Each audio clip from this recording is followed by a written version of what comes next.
नमस्कार। आज दिनांक 12 ऑगस्ट 2024 वार सोमवार, श्रावण सोमवार। आज या श्रावण सोमवारच्या मुहूर्तावर तालुकास्तरीय क्रीडा स्पर्धेचे नियोजन करण्यात आलेले आहे। तालुकास्तरीय खो खो क्रीडा स्पर्धा आपल्या देवळी आश्रम शाळेला याचे नियोजन दिलेलं आहे। मी आणि आपले शाळेचे क्रीडा शिक्षक PS पाटील सर आम्ही या शाळेत पोहोचलेलो आहोत। आपल्या तरगाव आश्रम शाळेची टीम घेऊन शाळेच्या प्रांगणामध्ये आल्यानंतर शाळेमध्ये भरपूर अशा सोयी सुविधा आहेत आणि आश्रम शाळेचा एक महत्त्वाचा घटक म्हणजे स्वयंपाकगृह। मी आणि पाटील सर या स्वयंपाकगृहामध्ये आम्ही आता पोहोचलेलो आहोत। या स्वयंपाकगृहामध्ये चपाती कशी तयार होते याचं पूर्ण यंत्रणा, पूर्ण प्रोसेस मी तुम्हाला दाखवत आहे। त्या प्रोसेसमध्ये पीठ तयार करण्यापासूनची ही सुरुवात होत आहे। हे मशीन जे आहे या मशीन मध्ये अतिशय मऊ आणि लुसलुशीत पीठ तयार होत असतं।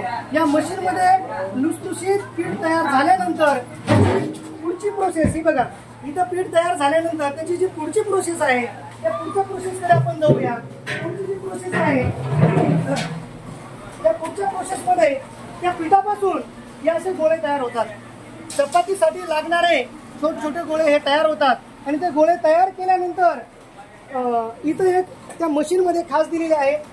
असा प्रत्येक तो गोळा, तो पिठाचा गोळा इथं आपल्याला टाकायचा असतो आणि त्याच्यापासूनच त्या गोळ्यापासून पुढे मग त्याला चपातीचा आकार मिळतो।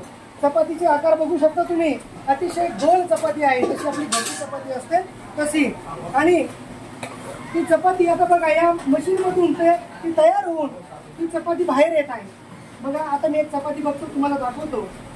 अतिशय गरम अशी, वा वा वा क्या बात है, गरम अशी चपाती बघा तुम्ही। खरोखर अशी चपाती कोणाला आवडणार नाही हो।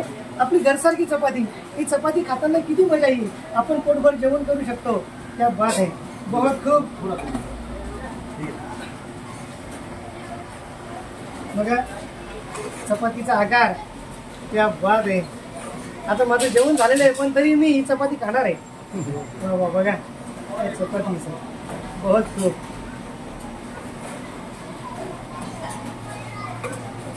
पूर्ण